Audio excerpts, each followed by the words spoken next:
Good afternoon, everybody. I'm happy to chair the first session after the high dignitary has spoken, and it's a very inspiring start of the conference. We have four excellent panelists. Alan Chan, the Provost of the Chinese University of Hong Kong, is with us. John Dewar, the Vice Chancellor and President of La Trobe University in Australia. Laura Lyons, the Associate Vice Chancellor on Academic Affairs of the University of Hawaii, and Leisa Sargent, the Vice Chancellor of the University of New South Wales. And the topic of the first session is the road to equity, support systems for diversity and inclusion. As we all know, the indispensable functions of university striving for excellence is the creation for sustainable support system to ensure equal representation, access to quality education for all, to reimagine the mission to encompass diversity, inclusion, and equity as core values. And this holds especially true now as humanity is facing the challenges like no time in the past. The pandemic has forced universities to rethink and redefine education and reposition themselves in a post-pandemic world. But also we should stress that redefining higher education, digitalization, online teaching have started long before COVID. So the rapidly changing higher education landscape did exist, and somehow COVID itself became an accelerator of processes that we already have in hand. In addition to representation, university also must take the responsibility of rectifying inequalities in society by adopting inclusive policies and practices, focusing on sustainable reform. These policies must address various barriers to access to quality education, such as financial constraints, race, caste, language, cultural barriers, and special needs. Let me mention a book which was recently published by Michael Sandel called The Tyranny of Merit, which coincidentally Shashi Tharoor commented during the Jaipur Literature Festival back in February. And the debate between meritocracy and inclusiveness was very much elucidated in that book. Universities have to focus on merits. So we take the best candidates, we produce the best students, got the best final grades, they go to some of the best jobs, but over focus on meritocracy, Michael Sandel argued in the book, in fact created an elite which sometimes has been distanced and somehow detached from the societal need of equity, representation, and common good for all. So in that sense, my first question to the panelists will be, how do we reconcile diversity with inclusion? How do we ensure that by taking action to address diversity, we do not make some groups marginalized, rather truly included?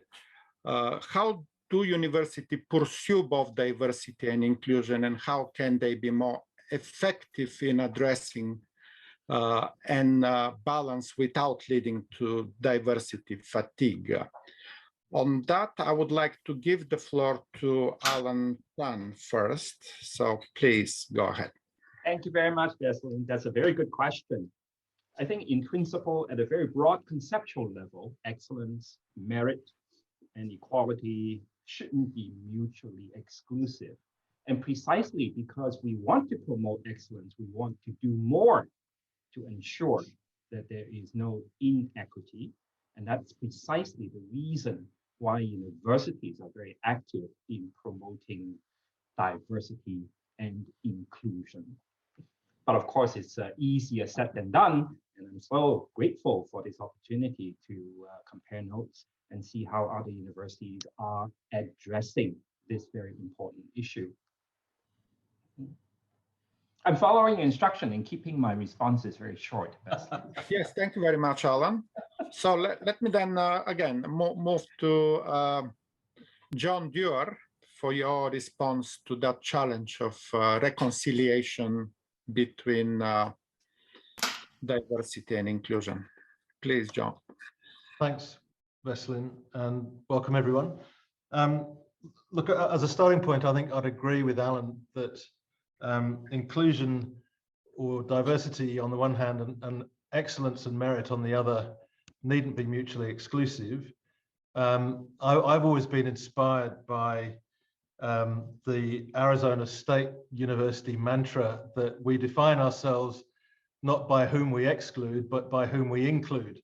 And I think there's a really important role for institutional leadership here to define excellence and merit in a different way, or to shift its definition from those traditional understandings to showing how leadership in inclusion and diversity can actually be a hallmark of an outstanding institution.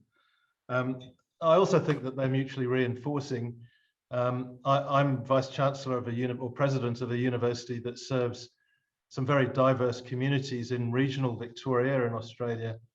And we see it as an important part of our duty to reflect the communities around us and to tackle some of the evident disadvantage in our communities. Now, if we didn't do that, I don't think we would be serving our public communities properly.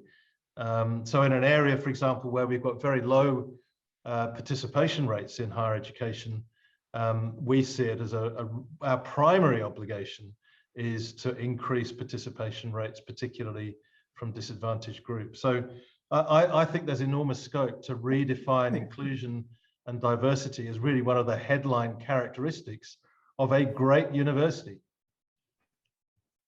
Thank you very much, John. I'm following the alphabetical order of the family names of our speaker. So that's why the next is Laura Lyons from University of Hawaii. Please, Laura. Okay, thank you. I actually just had a new title as of Friday, so I'm the Vice Provost, Interim Vice Provost of Academic Excellence. And we define... Congratulations. Thank you.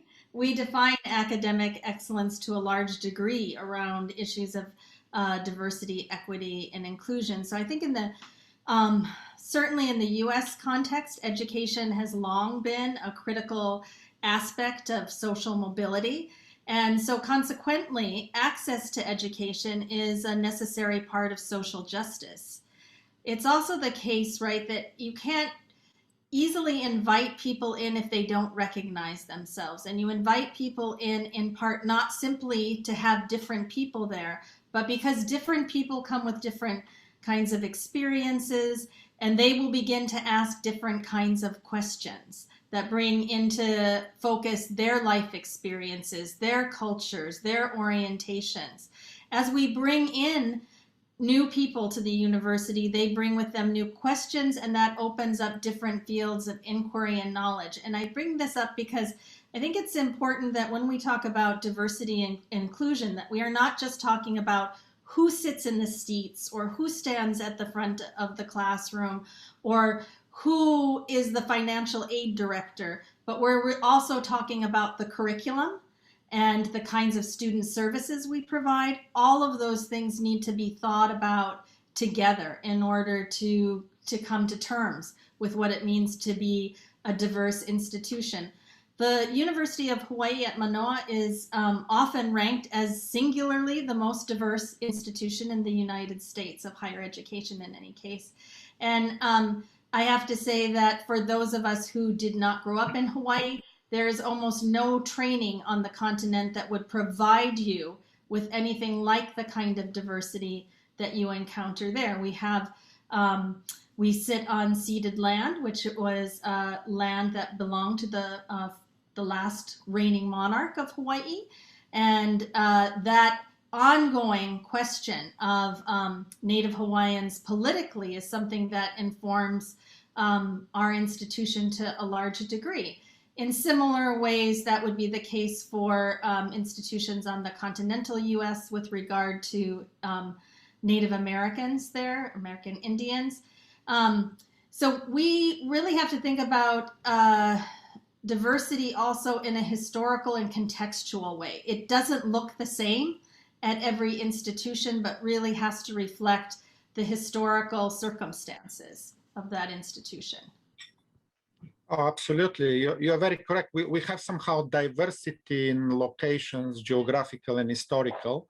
Somehow within that context, we have to address what you just mentioned, Laura, the idea of having all-inclusive in our higher education system, and also to support diversity and inclusion at the same time in the same way, which is a challenge, but our institutions strive to also do that. Thank you also for connecting, which probably in your time zone is a very deep into the nighttime. We are going back to Australia now with the Vice Chancellor of the University of New South Wales, Professor Sargent. Please, your time. Thanks for that. I'm the Deputy Vice Chancellor EDI, and I share that role with Eileen Baldry. And so that's part of our innovation around equity, diversity, and inclusion at UNSW. So I'm be pleased to talk a little bit more about that when we talk about practices. I do see it as a systems perspective as well. So building on my colleagues' views, I think that I come to you today from Gadigal land, and I acknowledge that this is Indigenous country, and I pay my respects to elders past, present and emerging, and to all First Nations people who are a part of this conference as well. So for me, part of inclusion is acknowledging that past, as Laura splendidly discussed, but also acknowledging the hope of the future too, for me, is very important. So I see it from a systems perspective. And I think when I think about diversity and inclusion, I think both about staff and students. I certainly think about how our university can best reflect our society and what that means for the reality of those social groups or those diversity groups. But importantly, then, how do we build a culture, a vibrancy, and an opportunity for people really to have great outcomes and meet their kind of full potential, both for academics and for students. So for me, this is a very holistic perspective and very important to the social mission of the university and the UN SDGs as well as we move towards 2030. So I think it's a great opportunity for us to be talking about this, because I think the whole pandemic has revealed a set of new ways of thinking about diversity and inclusion, how in a hybrid context we create inclusive classrooms, for example. How do we create opportunities for parents who are homeschooling and working, make that work? And I think it's absolutely exposed the fallacy of the ideal worker.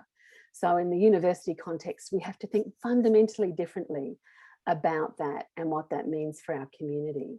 So there are a couple of my reflections, and again, like Alan, I'll keep it short. Thank you. Thank you. Thank you very much, Professor Sargent. I'm going back to Professor Chan with kind of the follow-up question here to somehow exemplify how your institution really create those support systems. So how do you engage, for example, the student union, the faculty, the administration, everybody else on campus? How do you create the space? Maybe also, because you are very brief in the first question, you may want to add which exactly groups in Hong Kong are important in your role as a creator of that inclusiveness and equity. Please, Professor Chan. Thank you. Diversity and inclusion actually has been a part of the university's ethos from the very beginning. We were founded in 1963. Diversity and inclusion actually is encapsulated, if you like, in our university motto, which celebrates the values of openness, empathy, respect, and inclusivity. Last year, we started a process of formulating a new strategic plan. So we thought it would be an opportune time to really highlight the importance of diversity and inclusion as a key component of the university's vision and mission. In the past, various committees, such as those against discrimination, sexual harassment. We also have a separate committee on coordinating all the services for special needs students.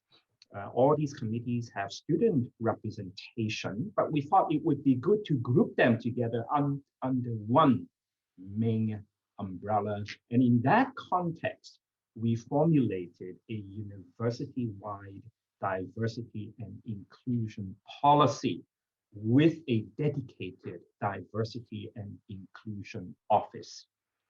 I actually chair the steering committee for that, and we want to make sure that the university leadership is fully behind this initiative, including all our deans and also the college masters. We have a pretty well-established residential college system.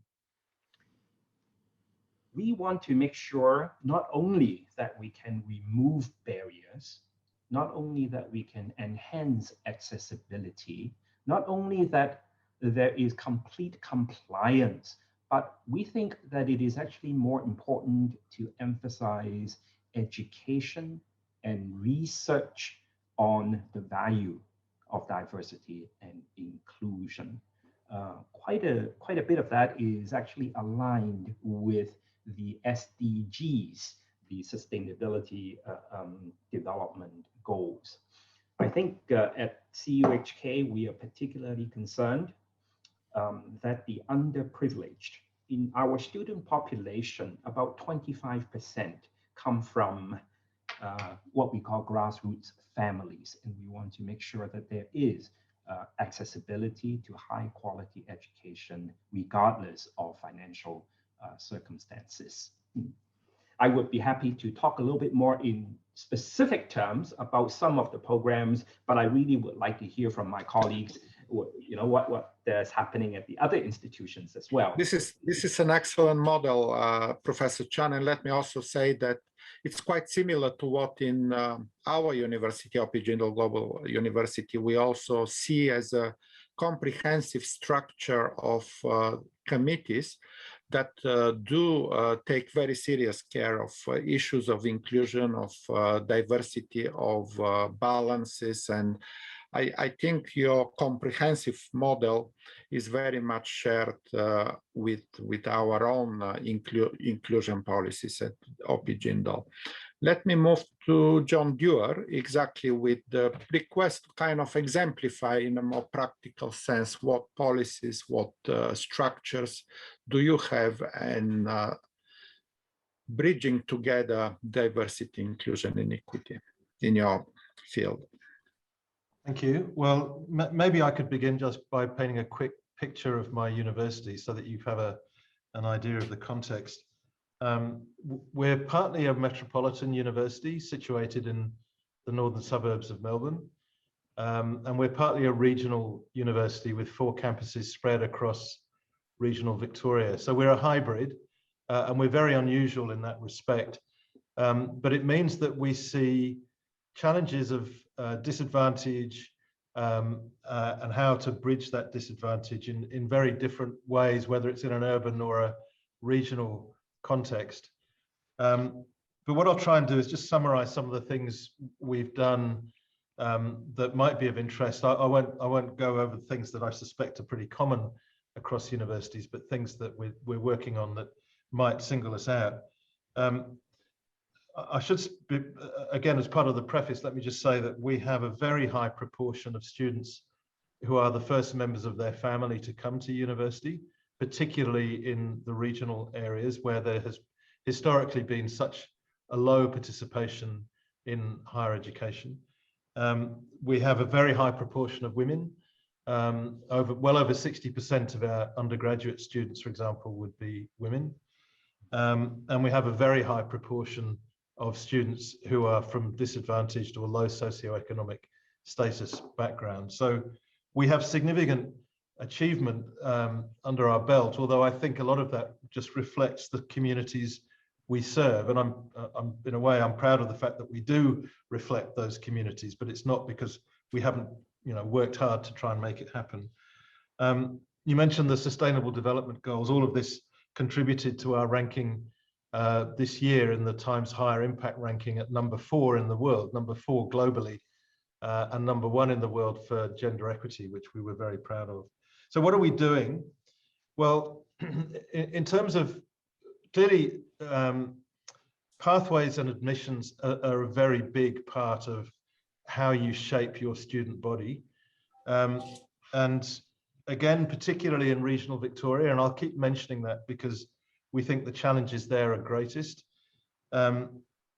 We found that we have to work in close partnership with other educational institutions to create those pathways and articulations into university. And that's mostly because the students lack either the formal qualifications or the aspiration to come on to study at university level. So we have a vocational training organisation in Australia called TAFE, Tertiary and Further Education, which focuses on vocational education and training. But we have very productive relationships with a number of different TAFE institutes scattered throughout regional Victoria, with whom we've constructed these articulation pathways so that students who might not be confident that they can complete a full university degree can start by doing, let's say, a 1-year diploma with a TAFE, but we've designed it in such a way that if they subsequently want to go on and complete a university qualification with us, that they can carry the credit with them from the diploma into the degree. So that's one example of how we've really tried to tailor the pathways into the institution to address where the students find themselves socially and culturally, as it were. And that's been very successful. We've increased the number of students who use their TAFE credits to articulate into university from about 6% to about 30%. So it's made a huge, huge difference. Other things we've done is we've changed the way in which we define merit for the purposes of excellence, going back to Alan's point earlier on, and to your, Vesselin, your reference to Michael Sandel.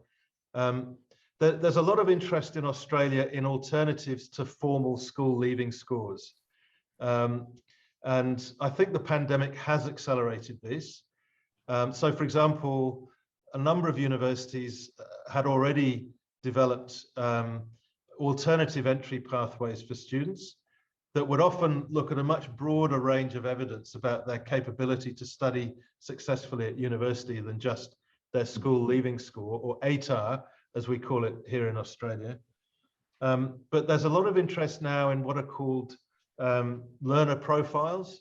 So it's really a collection of information that tells you a lot about a student's potential to study successfully at university, that could be used as an alternative to those school leaver scores. We're very actively involved in exploring the potential of learner profiles as an alternative pathway for entry.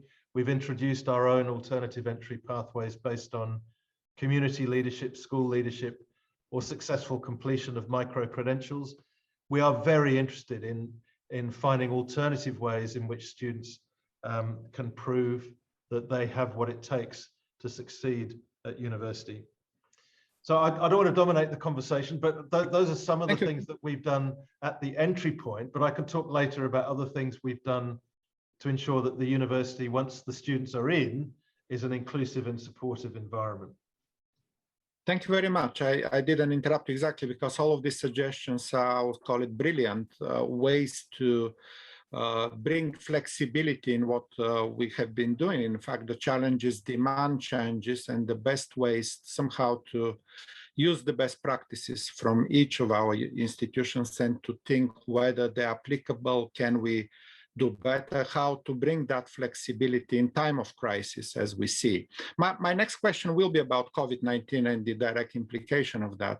And I know that Professor Lyons already talked a lot about that. So if you want to move on from exemplifying how your institution dealt with, which you already mentioned before, to kind of the next stage to discuss the digital divide, the online teaching, the way to, again, reconcile diversity with the technological challenges we are facing. You're most welcome to do so. Please go ahead. Okay. Well, I think, as with many other institutions, one of the things that we saw with the pandemic is that it really made visible the digital divide. And it really taught us the way that all of these things that we think about in relation to diversity, equity, and inclusion, race, class, gender, ability, sexuality, etc., are also shot through with issues of class and geographical location. So especially for an island community where we, are built on and have communities on mountains, there isn't uniform accessibility to the internet. And that really affected a number of our students. We also have students from very diverse kinds of cultural settings, many of which value and live in circumstances that require multi-generational families. So the idea even that you could have space in your home in which to do a Zoom class already presumes a certain level of space, and it already presumes a certain kind of nuclear family setup that lots of students did not have. And so those are some of the kinds of things that we had to deal with. We were very fortunate that we have a hybrid vice president in charge of institutional technology who serves both the system and Manoa, and he created some really great lending programs for laptops, hotspots, etc. Then we also opened up parking lots and libraries and other spaces so students could, even if they couldn't go to class at the university, they could come to the university to have a place in which to Zoom from, because in many cases that wasn't a possibility. So those are some of the things that we found. We also found, frankly, that there were also linguistic issues that come up, because especially for the Pacific Island families that attend our university, the rates of COVID infection were quite high, as were the mortality issues. And it was a number of the faculty in Pacific Island studies, in Pacific literatures and languages, who worked with the State Department of Health to create, the messages that would be culturally significant to those groups to help them understand how the infections were spreading, what to do to stop infection. So I think on the one hand, right, there's the issue of the divide, and that's going to stay with us, and we're going to have to contend with that, I think, going forward. And on the other hand, I think we also have to think about the ways in which the unique kinds of knowledge that we have in the university can also help. And that isn't just always the obvious things like medicine, technology, etc. It's also the cultural terrain that we need people educated in to help us solve these really significant problems. Thank you very much. It's really, again, excellent model to follow. Let me just briefly mention that we in OP Jindal also took very seriously this digital divide, hybrid education, the new classroom, and it probably will stay for a while and maybe forever. The new classroom will not be just physical, it will also include connecting from everywhere, and that we are very much prepared technologically, but also, again, back to the COVID problem, the medical capacity which our campus also provides for all, including the administration, including for the technical assistance personnel, is there. So they feel safe, they feel very included into the common effort to overcome the challenge of the pandemic. Thank you very much, Professor Lyons. I'm going now again back to Australia with Professor Sargent. And how did you deal with the pandemics over the last 8. By the way, Sydney was the place I visited last before the pandemics. I was there in January, just before everything was shut down, and I very much enjoyed that trip, which probably will be my last one for some time to go. So your time, Professor Sargent.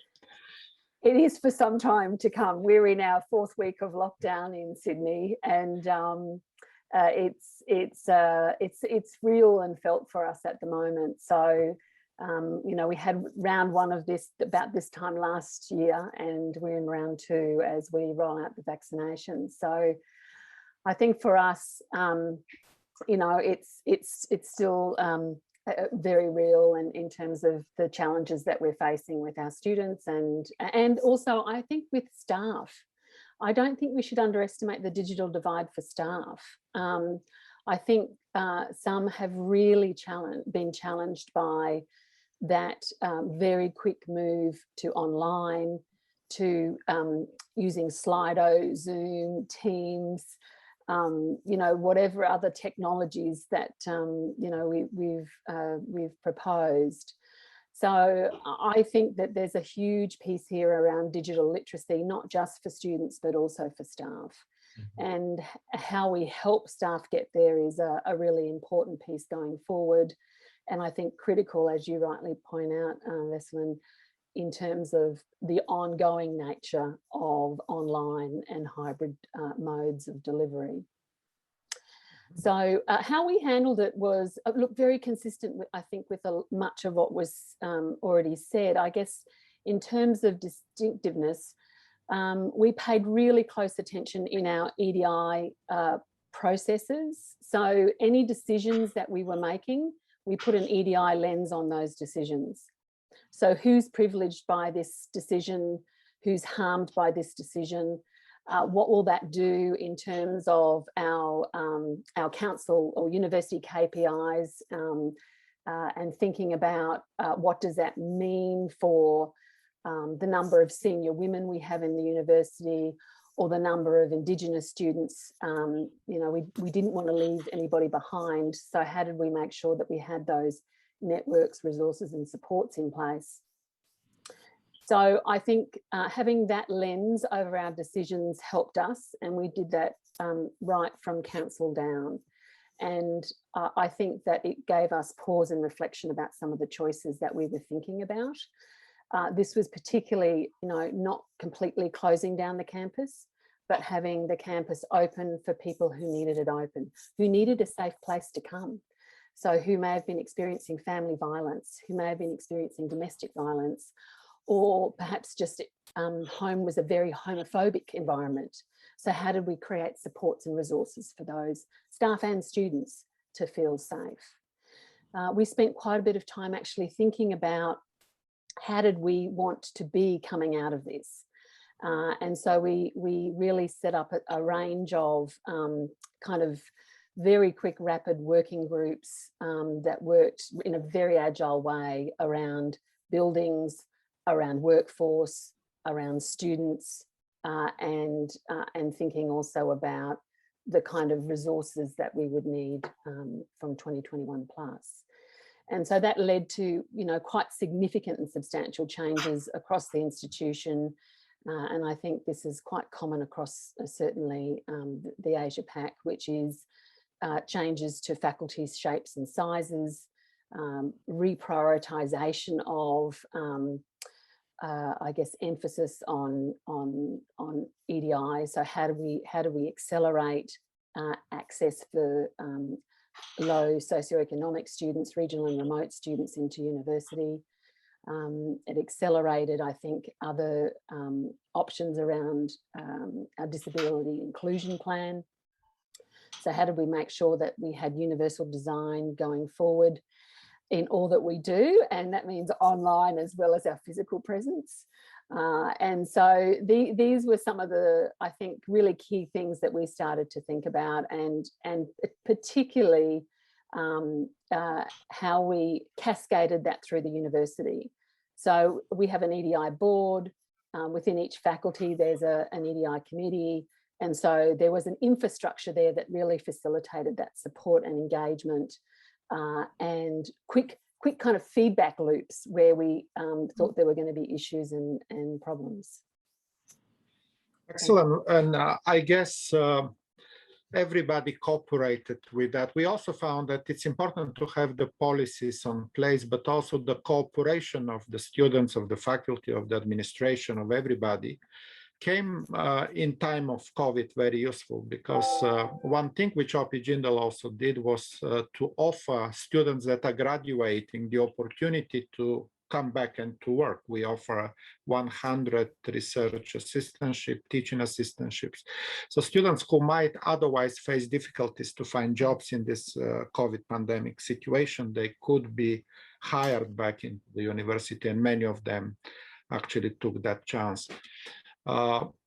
My question now goes to Professor Chan in Hong Kong. How did your university deal with the pandemic? Well, I know Hong Kong is probably one of the most technologically advanced places in the world, so you might have not exactly the challenge of digital divide, but and obviously the Hong Kong was also a success story in dealing with the pandemics generally. But is there any issues of online teaching, of students' responses that you would like to share? Please go ahead. Thank you. Our experience actually is quite similar to what Leisa has suggested earlier. I mean, thankfully, we have been investing in enhancing our capacity for virtual teaching and learning for quite some years. So we could switch to almost 100% to online within a very short period of time. About 2 weeks, we moved about 10,000 classes or classroom activities from physical to online or hybrid. We did have to invest very quickly in making sure that our students with special educational needs are not left behind, and that included taking care of especially the visually impaired students, especially students with, and also students with hearing disabilities. But what is interesting is that from the students' perspective, from our surveys, we are seeing actually greater interaction in the online classrooms. All of a sudden, there are more questions, there are more chats. I mean, they have breakout chat rooms and so on. But what is equally challenging, as Leisa has mentioned earlier, is that we need to very quickly bring some of our faculty up to speed. I mean, of course, you can always do a video recording, but in order to optimize learning outcomes, we really have to exploit the many opportunities now afforded by the latest educational technologies. When I talk to my faculty members, I would confess that I myself, unlike our students who are digital natives, I would describe myself as, at best, a digital refugee.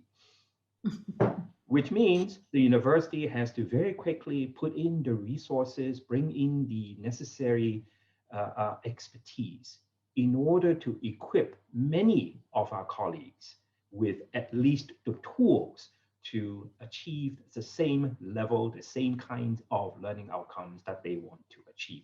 And I thought that is a really good learning experience that would last, I think, beyond the current difficult situation. I mean, we've been talking about flipped classrooms for quite some time now. So in the post-pandemic world, probably this will continue, and hopefully we have learned from this experience and will be able to really optimize the kinds of technologies that are now available. Thank you very much, Professor Chan.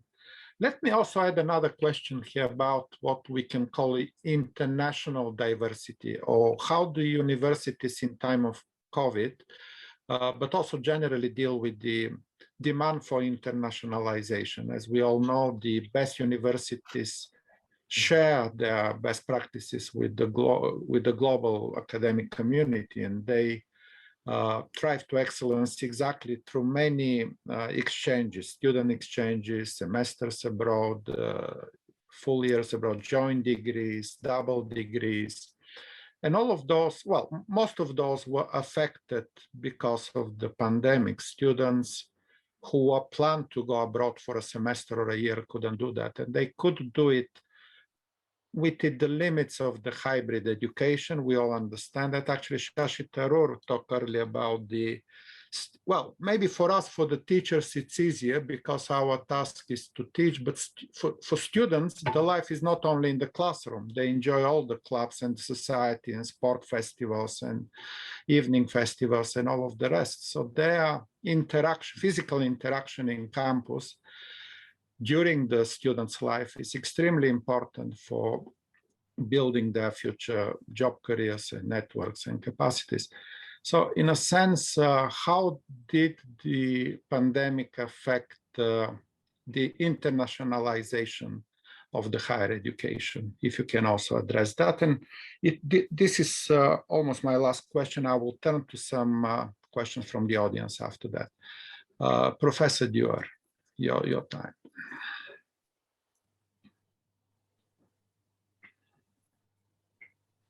All right. Well, obviously, it made all of the traditional internationalization activities much more difficult, if not impossible. So yes, you're right. It's forced us to look at other ways of doing it. For one thing, although we've all in Australia anyway experienced a drop in the number of international students entering the country, a lot of students have continued to study online. Now, obviously, that's not a fully Australian experience if they're studying from China or from India. But we have, I think, had to rethink how we maintain the engagement and support of those students. And I think that will leave some sort of permanent legacy behind as universities rethink what the online experience for international students offshore could be like, what it looks like. My own view is that the reason students choose Australia is because they want to come to Australia, ultimately, because of all the things that we have to offer. But there may be some for whom moving country and taking that big plunge is not possible. So there may be some interesting things to emerge longer term from that. Otherwise, for students who are in Australia and who are looking for an international experience, you're right. We've had to experiment really with different forms of internationalization at home. So we do have some deep partnerships with universities in other parts of the world, like most universities will, and we've tried to use those to continue to promote our joint degrees, for example, or to provide sort of international experiences, but through cohorts of students from coming together from different institutions. But it's much harder than it was before. There is a review going on in Australia of the international student strategy, and it'll be very interesting to see what emerges from that.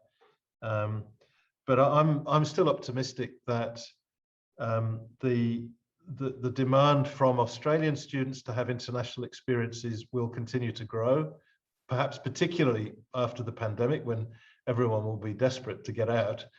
But also that demand to come to Australia will come back eventually once people are allowed to re-enter the borders. And I'll just say one thing. There is some evidence for this, that I think there is now a new appreciation of the personal stake that international students have in traveling to study. I think Australian students are now much more aware of the personal sacrifice and the bravery of international students to leave home, leave family, come to a strange country and study in a different language. I think our own Australian students really now have a deeper appreciation of that. And I think a much deeper appreciation of just how much international students bring to a campus, possibly because they're not here in so many numbers and we miss them. But I think a lot of communities in Australia now value that a lot more. Absolutely. I hope there will be also some kind of a global recognition that students need to really attend physically other campuses. And I hope that with the progress in vaccination and more and more young people getting vaccinated, authorities will recognize that and will allow access to their countries first. Again, I see so far a little bit of a lack of understanding in various governments, and people cannot, students particularly, cannot travel for purely bureaucratic restrictions. And some, for example, demand the vaccination to be only local. They don't accept a vaccination of the same type made in another country. So hopefully the global medical community will and global governance will facilitate the process of exchanges rather than to remain kind of a hyper protective in their national specific requests to accept students from abroad. But we, as we go, we need to be ready for either form of allowing students for exchanges and double degree and joint degree. It's not an easy process, exactly because we are very much dependent on what the authorities will tell us when can our students travel abroad and so on. Laura Lyons, how things look from Hawaii in terms of, I know many students would like to go to Hawaii for exchanges. So when will that be possible? I will ask you directly. Thank you. And well, we do have international students. We did welcome international students this past year, although clearly not as many. We, like other countries, have a government that has had pretty significant restrictions on accepting of international students. And, last summer at about this time, we were waiting on what was going to be the final guidance from the Department of Homeland Security. It turned out that international students had to take a face-to-face class, and we had very few. So we were very fortunate that President Lasner, who's the president of the system, but also the CEO for UH Manoa, agreed that we could offer a free class to all international students who were in need of a face-to-face class. And I was fortunate enough to co-teach the undergraduate version of that class. There were a lot of athletes, international athletes in that class. And it was, I think, a really fascinating thing to experience the pandemic through people who came to another country and were living through it in another country, and frankly at a very significant political time in that country, right, because of the election in the fall. And so having their perspective was really wonderful. The other professor who taught with me teaches classics, and I think he did a lot to try and get his students in his other classes to learn a bit about the perspective of our international students on the pandemic, on what it meant to come to a new place at this time, the kind of vulnerabilities that they felt. I mean, really, this time last year, we were looking at students having to choose, international students having to choose between their education, their health, and the potential for deportation if they couldn't get the right mix of classes. I think when we talk about internationalization too, we should also think about the faculty, right? Because that is another part of the diversification of the institution, of the university. So I think another population we haven't always paid as much attention to are the faculty who have family living in other countries. In Hawaii, it's also the case that there are generational connections through immigration and the original waves of immigration to Hawaii, to China, to Japan, to the Philippines, et cetera, and they're long-standing. And so those concerns for family in those countries also have an effect on what people are able to take in, what they're able to do, where their energies are going during a time of a pandemic. And I think trying to help faculty and students going forward with that sense of kind of a split attention sometimes to what is happening here and then what is happening where a significant number of one's beloveds are is something we really need to pay a bit more attention to, and that would also be true for staff. To Lisa's point.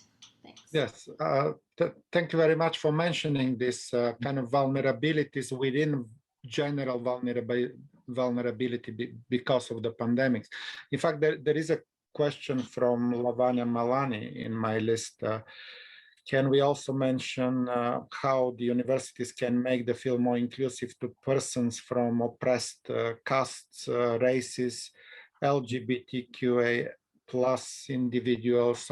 I can add also the people with disabilities, and not only students, but as you mentioned, also faculties. So in a sense, the list is long, and the pandemic made us think much deeper and in a much more holistic manner about vulnerabilities that could be exaggerated during the time of pandemics. And as you rightly pointed, faculty also have to face that. Maybe on one sense, no travel means more focus on the local needs and do the revising the curriculum and teaching, but long term, that inability to go to conferences and to meet the colleagues all over the world might have also a negative effect.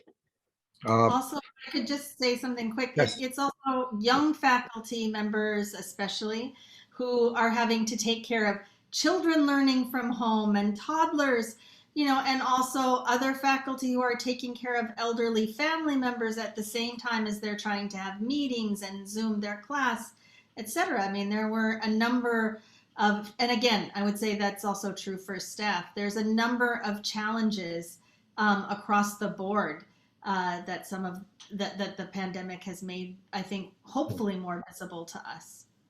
Mm-hmm. Thank you. Professor Sargent, up to you. You want to address the internationalization or the additional vulnerable groups? What else are we missing so far from our discussion? Go ahead. Oh, look, I think it's great that we've got that question from one of the participants around vulnerabilities and around the groups, because it gets to intersectionality, but it also gets to, I think, the broader social movements that have been shaping what's been happening on campuses and the opportunities to have, frank conversations about that. So the Black Lives Matter movement, the way in which, zero tolerance for sexual harassment and assault. So I think there are a set of things here that are also on the frontier, so particularly online, and that kind of, how do we create inclusive communities online? So where are the inclusion allies? Where are those that support our LGBTQI plus colleagues and students? How do we create those communities? At UNSW, we have champions, diversity champions across those social groups, so that we as staff and students can respond to emergent needs. And I think that's been a really an important part of this. I do think with internationalization, we've also had to think carefully about the types of supports and resources we've had for our students in China, for example. So we've created study lounges, study hubs, spaces where they can connect both with alumni, but also with each other. So we've been working hard on building those connections for our students, and really trying to focus on, again, those kind of social supports and emotional support as well. Similarly, we have a number of faculty, and my home faculty is the business school, and 70% of our staff are international. So they've had those challenges of, being separated from family, because it was Chinese, it was New Year when this all came about. Part of some families had their children still in China and they were here. So there were really quite challenging environments. I do think that that internationalization will certainly come back. We probably had a third of our international students still in Australia. I do think that we worked very quickly on financial hardship bursaries, food security for our international students. So we did a range of activities, including working with local government and state government for housing for those students as well. So there was a range of things that we put in place to support and sustain those student groups. I think the other thing that I'd like to mention is we moved very quickly to having our dedicated VPN so that there was good quality technology supporting all that we did. And I guess finally, I guess one of the final thing is that around immigration. And so the opportunity to post-university degree come and work in Australia, I think that's going to be one of the important components to this post-pandemic is those students who have perhaps started overseas, have done the majority of their degree remotely, have opportunities to come and work, finish their degree, but also work in Australia. Thank you, Professor Sargent. We have only 4 minutes left, and it will be a final round for your final message to the audience. But I will throw one more question here, which I think can be summarized in your final quick, brief summary. Do the policies and processes for diversity and inclusion for hybrid or online classrooms and experiences vary from those when we were in a physical campus experience?